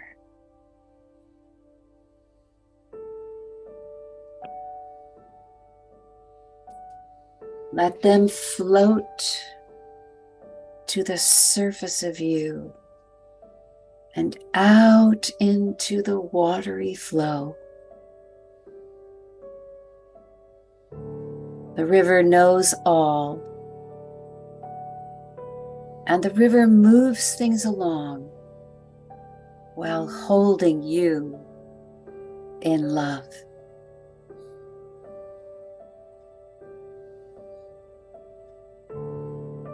As you allow this process, which has been needed for so long,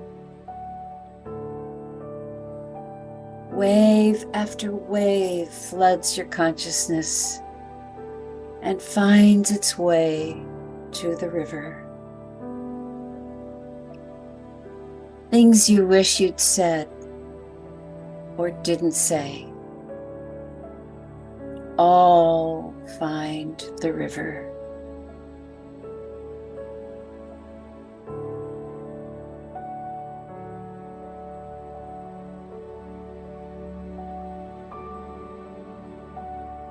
Emptying out as the sky gets dimmer and darker. You reach a point of emptiness, free now from all those encumbrances. You open your eyes to the skies to see the stars shine ever so brightly upon you. Drifting there in the beautiful river, you feel the benevolence of the universe and the presence all around you of love and acceptance. Here you are a simple human being, yet so much more. Remembered you glows like a torch in the night.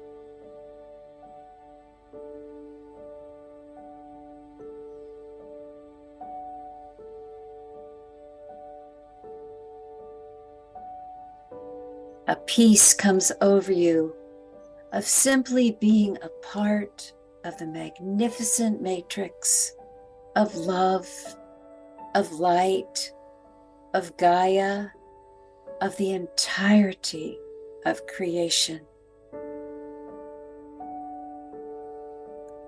Floating now in the awe of life. Accept the love and compassion encompassing your entire being, renewing you, refueling you, moving into the places you just made available by emptying out, where all the old grief and stories used to reside. Filling them instead with love and compassion. Removing judgment of yourself and others, which brings a peace and a knowing that all is as it should be.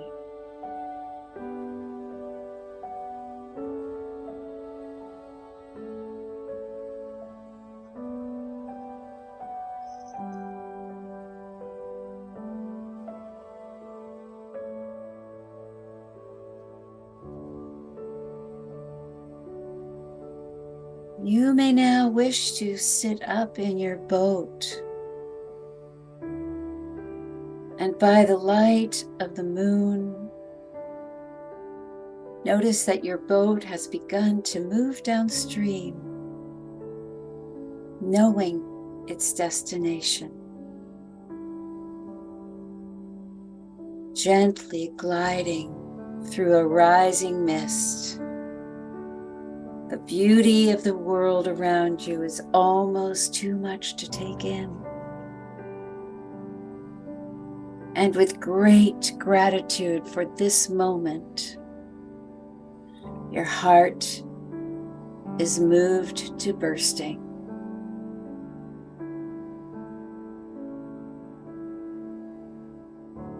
As the boat glides, bearing you brilliantly to the shore, the moon rises higher to light your way into your life, and you emerge on land unburdened, lightened, whole, and complete.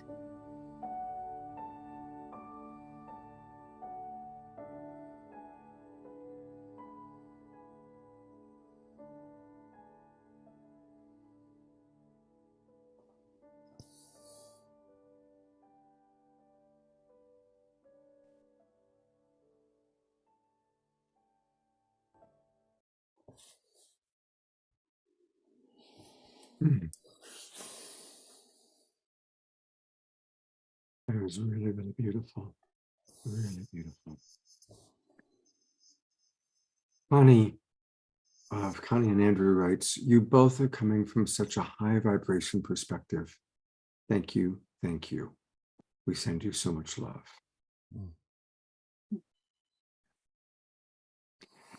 You know, before I read more comments, I want to really let people know about what you're offering, because this is a perfect time. And so this is your workshop that's coming up. And I want to encourage people to go to u-awake.com. So for those of you watching on Facebook, it's u-awake.com.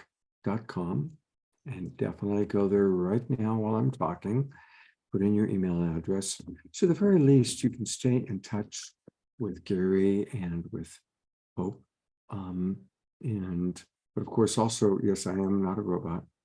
Oh, please don't make you do this. And they make it so difficult to I figure out what know. the I stairs. I I really, know. It's so frustrating. I stairs. think I have to change this. You just have it say, just check I'm not a robot. Yeah, that Yeah. would be enough. Anyway, you're doing this beautiful, beautiful workshop. And I think people are getting enough, a wonderful experience. There's going to be a little bit more tonight, but a wonderful experience of all that you're providing. And so tell us, when is the workshop? When is it actually happening? Go ahead, Hope. Oh, there it is. August 19th and 20th. It's 6 hours on the first day, 3 hours on the second day. You know, we had done it all in one day before, and it just seemed a little too squished.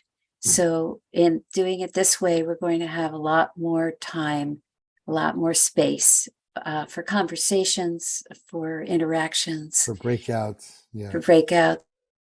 Yeah. Those out in the few times that we have done this workshop so far, that's been the favorite part. And people love to actually have someone to talk to and, you know, share their own lives. And it's been very meaningful. One of the great awakenings for me, Scott, that really was, I mean, literally, I think I've shared that my life's cross to bear for until recently was a profound lack of self-acceptance. The inner critic was had such a sway over me. And I never really understood that when you do the work of self-love and self-acceptance, that's when forgiveness is possible of self and other. You Yeah. can't do it without. And I never knew that before. And when I finally crossed over into a place of just falling in love with Gary in a way that I never had before, this experience of forgiveness was transformative. It wasn't what I thought it was. And we'll talk more about that in the workshop, but it was so much more powerful in understanding what forgiveness was when you've accepted and loved yourself. And I'm a late bloomer. I could have easily gone to my grave without having really understood what self-love meant. And I am proud and happy to say that ding dong, the witch is dead. And I am so grateful to look in the mirror and say, damn, you're a beautiful being, Gary, and I love you. You are. I do want to read a few comments, and then there's a question that's come in for you. So again, from Connie, she writes, bravo, Gary. That's the job we came here to do. It's the hero-heroine journey. And Scotty Satori says, I'm so excited about what you're doing. Bonnie Russell writes, wonderful meditation. Thank you. Scotty writes, this is so awesome. And then here's a comment and a question from Dorina Joy. But before I read that, I wanted to share something that you had said quite some time ago. You talked about the word bittersweet. And Hope, you might not know that my wife passed away. She literally died in my arms. When people ask me about, where I am with it, that's the word I use. I say it's bittersweet. It's bitter that I still miss her, and it's so sweet that I still miss her. And I've been using that word for years, so I just wanted to mention that. Dorina Joy writes, thank you for your beautiful and deep sharings. For me, one of the quintessence of the art of change is an anonymous quote and invitation. And the quote is, to keep changing incessantly and always remain the same. That's a interesting paradoxical quote to work with. So here is her question. What is your take on that seemingly paradoxical yet wise opportunity? I'll read it one more time. to keep changing incessantly and always remain the same. I love that. Because you know what that does is it actually, in the heart of paradox is often what the greatest wisdom is. I love F. Scott Fitzgerald says the sign of true wisdom, intelligence, is the ability to hold two realities, opposing realities at the same time, two or more opposing.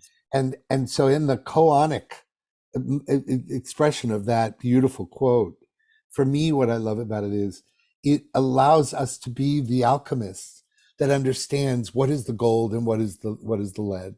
And so the things that remain, that are evergreen and ever alive and ever worth sustaining, that you end up understanding and knowing that which will never die, that which is the gold. And then the ever changing is the surface of the ocean and all of the things that our egoic separate self has to endure in believing that there's actually something, in the sensorial five senses world. So that's how I take it. How do you take it, Hope? Yeah, I'm working with it. I mean, I think in the changing, I'm trying to get the right words for this. And I think it's maybe what you just said, Gary. We keep coming back to our essential selves. That's the part that doesn't change. But life will move our parts around only to have us maybe go back to our essential selves. But there's still a new flavor, new flavoring on the same steak, something like that, or yogurt or whatever metaphor you want to use. But that's fascinating. I'm gonna sit with that a little more. I want to go deeper with it. Yeah, I agree. It's lovely. I love when things like that kind of create a tilt. And yeah. One thing that I'm going to do, and I want to acknowledge Connie, who's wonderful. Connie, who's with us. She helps edit some of our special segments. Hi, Connie. You're such a deep soul yourself, darling. Here, I'll bring her up since we're chatting about her. Oops. Yeah. There we go. Connie and Andrew are doing such extraordinary work themselves. Beautiful work. Can't wait to see the film. Love to be part of that somehow. I can't wait to know more. Yeah. Yes, and we're so aligned. What you two are bringing is so aligned with the trust frequency, applying all that, knowing that we have to our relationships and to grief and all that. Thank you for coming from this high place. Hope you were kind of saying, oh, well, this is really challenging, but until we get there to that place you guys are bringing, we're still stuck in a lower vibration. So thank you. We'd love to work together somehow. Great. Yeah, no, I'm honored to have you on, Connie and Andrew. And is Andrew here as well, or just you? Yeah, he's here. Andrew, yeah, he's here. We just have come say hi, Andrew. He's off editing. Come on, he's got 170. Hey, Andrew. Hi, hey, beloveds. So good to see you both. You're such kindred souls. Yeah, thank you for who you are and what you're bringing. I was just being totally pampered getting this. What's the term for it? Just heavenly. But what did Magdalena do for Jesus with her hair? That anointed. Well, now you understand why I love working with Hope, because when she does these immersive things, and she's so familiar with that track that you listen to underneath there it's ironically called The Chrysalis, which was named that long before we called this the chrysalis process. And now it all kind of comes together. But the way she does that, I just go into an altered state. She's so transmissive in her capacity to do these guided meditations. And that's why we expanded the program to 2 days, because we need time to elevate ourselves into these immersive states that we're all sensitive to, but it doesn't happen in the fast lane. So we're really, calling forth people that want to have that experience of sensing the immersive higher vibrational state and the experience. It's that we can know all these things, we talk about these ideas, but it isn't until we have an experience that we really shift. So that is why we provide these in all of the phases of our little workshop. And you just experienced the first one. or Thank you so much. a tiny version of it. And and Scott, I have a way to wrap it up because I have some practical steps that I wanted to give people to take home with them, and then Right. a final song that really exemplifies in 5 minutes the step four, which is the joy and the gratefulness. And I want to say one thing about that joy and gratefulness. When being a good Jew, a New York Jew, cultural New York Jew, where victim was was the whole definition of our culture, that I noticed when I was doing deep therapy, the only time that I was really uncomfortable was when things started to work. Mm, right. What's wrong with this picture? Things were starting to work, and I started to be really uncomfortable. Like, wait a minute, there's no victim here, and it's like I didn't know who to be because I was so defined about that. So this Gary, beautiful, before you go into conclusion, yeah, no, great. You're in charge, man. You tell me when. Well, actually, there's something I normally do early on in the show, and I got so caught up I didn't do it. And that is to invite all the people that are watching on Facebook, which is the majority of people watching this show, are watching this either on all the different Facebook groups and pages that come through the Sign Network to us. Thank you, John and Summer Raymer. Or you're watching on the Conscious Awakening Network, or you're watching on Unify, or you're watching on Humanity's Team, or you're watching on YouTube. And it's wonderful that you're watching us in those ways. But I want to invite you for the future, or for even now, for the final few minutes, to come join the Global Peace Tribe. Yep, that's it, the Global Peace Tribe. And it's really easy to do that. Just go to globalpeacetribe.com.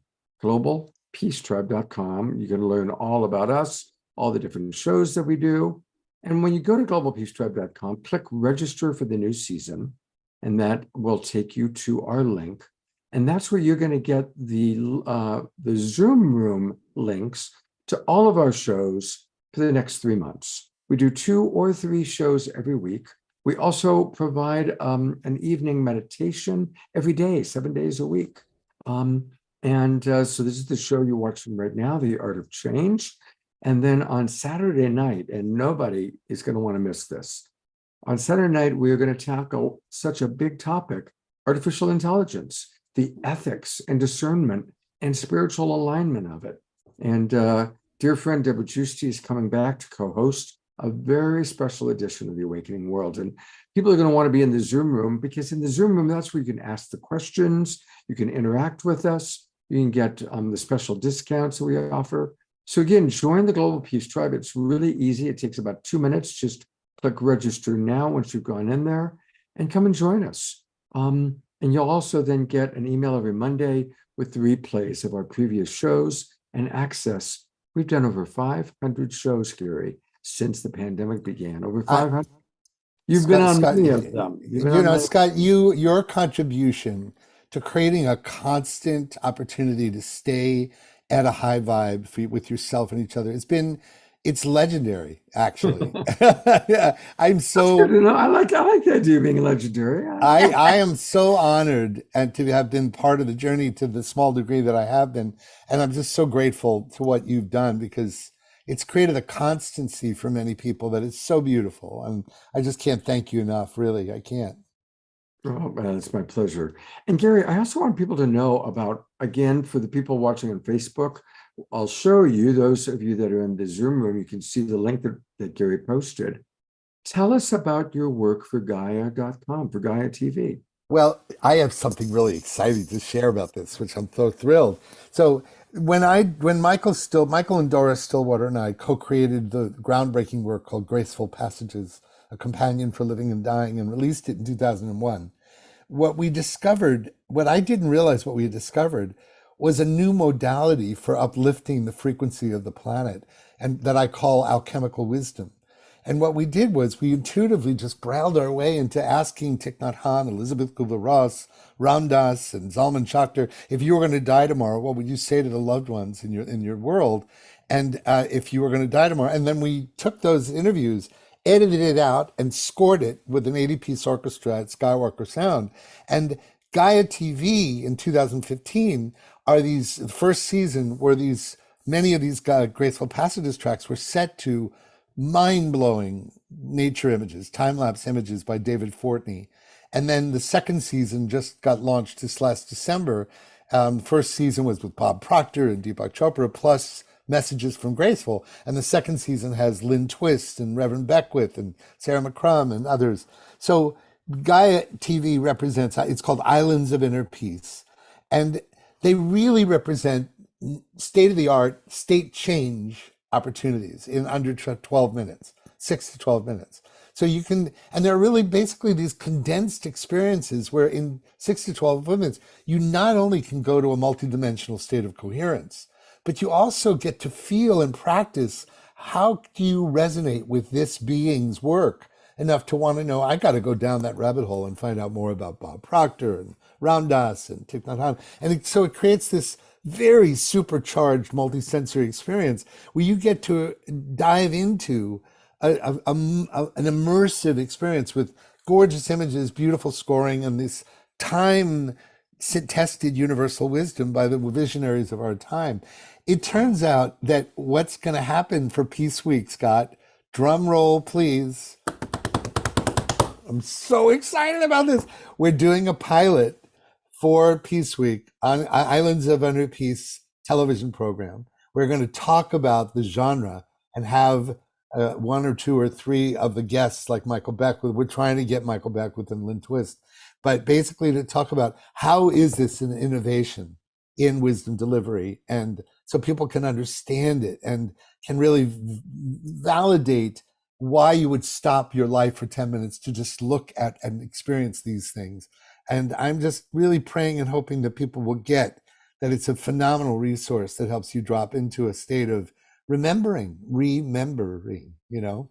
So we're going to have a pilot called Islands of Inner Peace television show, Peace Week, unveiled through Hubcast Media and UETV, Unity Earth Television. And this That was the first, is very cool. first time I'm mentioning it, and I'm so excited about it. Beautiful. Congratulations. Thank you. All right. You had a few ways that you wanted to wrap up the show. Yeah. Well, so thank you for the opportunity, Scott, for us to share this. So we wanted to just make good on our promise that we would leave you upbeat. So the first thing I want to say is just a practical thing. And it might seem like a duh to you guys, but it's amazing how much we rarely take the time to really understand what this means. So I just want to say, don't forget. And this is really the brand that Bruce Cryer and I created, whatmakesyourheartsing.com, or it's .net, I think, I forget which one. But basically, when you focus on what you want, what you love, what makes you happy, it's not that easy. Trust me. When I was faced with this question, what makes my heart sing? What do I really want? I was so used to pleasing everybody else that I really I wasn't good at first. But then when you ask what makes your heart sing, these are the things that are really beautiful grief literacy and change literacy tools.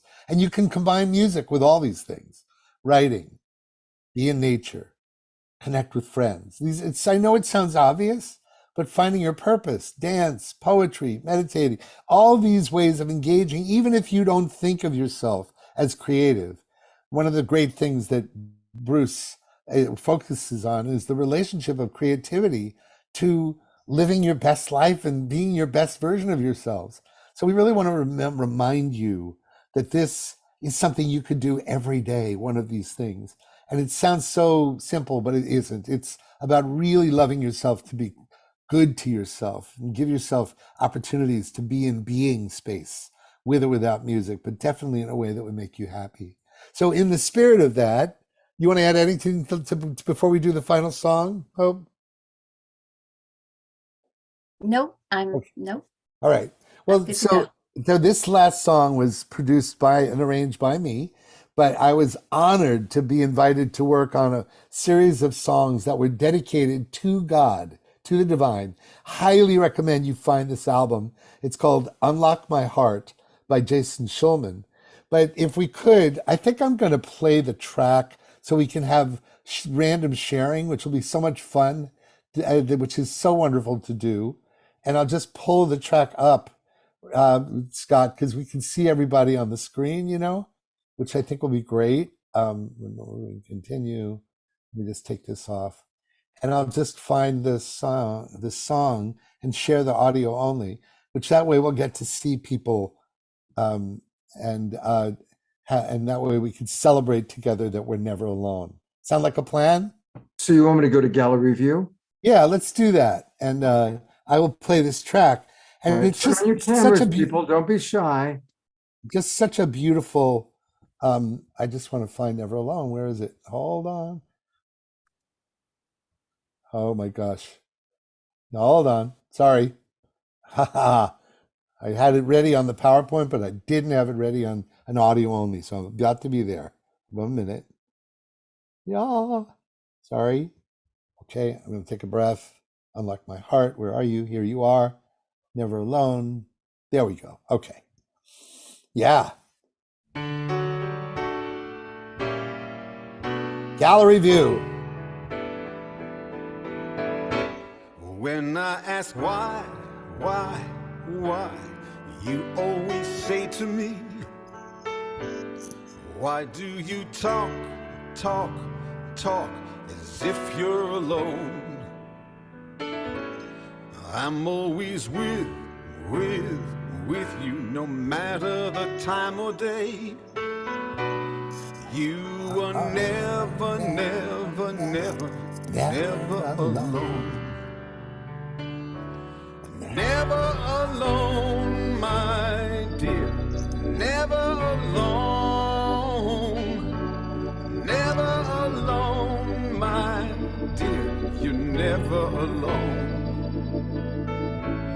Never alone, my dear. Never alone. You might think you're by yourself, but you're never alone. Can you pin people, Scott? Sure.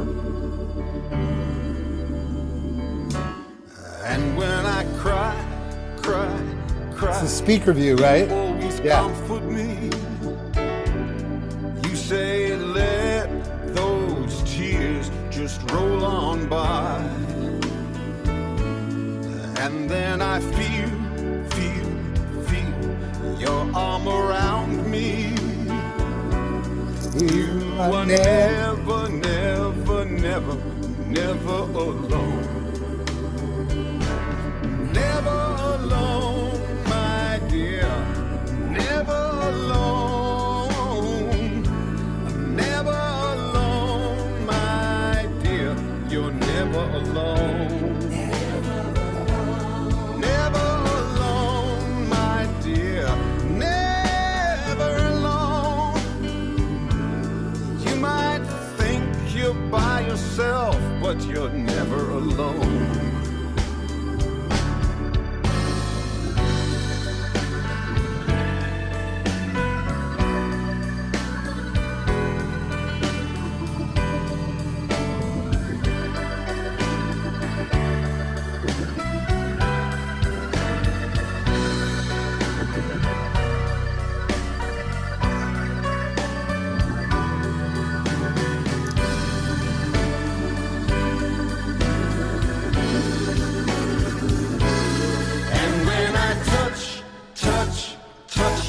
You turn your face to me and lift me up so high that I can see that I am always with you, never apart from you. Where I walk, you always walk with me. Never alone, my dear. Never alone, never alone, my dear. You're never alone. Never alone, my dear. Never alone. You may think you're by yourself, but you're never alone. Alone. Never alone.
I love sharing that like that with everybody. Oh, wait a minute. Hold on.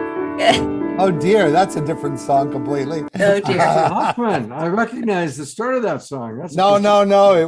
No? It's one of the songs from my musical that you went to. Oh, that's right. That's right. Which is brilliant. That'll be another show. Yeah, right. Yeah. So, oh God, what a great opportunity to end that song. And just remembering that we're never alone is so important. We're always with the divine at the very least and with each other. It's great. Thank you, Scott, for allowing us to share this work with this community. And we so appreciate you. Thank you, brother. Absolutely. Yes. Thank you, Gary. Thank you, Hope. And Thank thank you, for being Scott. with us. And, as always, share this show with everybody, people. Let's, these are beautiful shows. And so the people that are struggling with grief, that are struggling with change, it's easy. You can go right to Facebook right now and capture it that way. I'll even put it into the chat box. Or of course on Monday it'll be on our YouTube channel. And share these shows. Yeah. These And may I say one more plug, Scott? We're doing plug away. We're a master class. We're doing a master class also on this. We're doing these next 10 days. We're just hammering the social media airwaves because we want as many people to come. And so master class is on the 15th of August at 11 a.m. random, 11 a.m. Pacific time. But it's going to be going Facebook Live through Sine Wave as well. So we're trying to get as many people as possible to know about this work because we want everyone to be connected to their purpose. We want that world. Go ahead. And I think we can just all assume that we have layers that can still be released, that we can be even lighter, that we can be even more joyful. Even if we're kind of doing okay, there's still more. We can always access more. Yeah. So. Absolutely. Well, thank you, both of you, so much. It's been a beautiful show. Thank you. And everybody, again, this Saturday night, all about artificial intelligence. It's going to be a really powerful show. I'm curious. We're going to learn a lot. So please join us this Saturday night. You're endless, Scott. I cannot believe how much you do. It's incredible. Well, someone's got to do it, right? You found your purpose, that's for sure. I've definitely found my purpose. And I'm now also booking live events, including Gary Malkin on August 31st down here where I am in Ashland. With the Twin Ray, and we're going to do a Graceful Passages. Dara is with us right now. She's all excited. Going to do a Graceful Passages workshop that Sunday of Labor Day and at Ashland, Oregon. So spend Labor Day weekend in Ashland, Oregon with Gary and myself and the Twin Ray and Dara. That's the place to be. Maybe we'll get Bonnie and Roger to drive up from Sacramento. Anyway, thank you, everybody. Have a beautiful few days, and we will see you all on Saturday night. Bye, you guys. Thank you. Bye-bye. Thank you. Go to Gallery View one last time.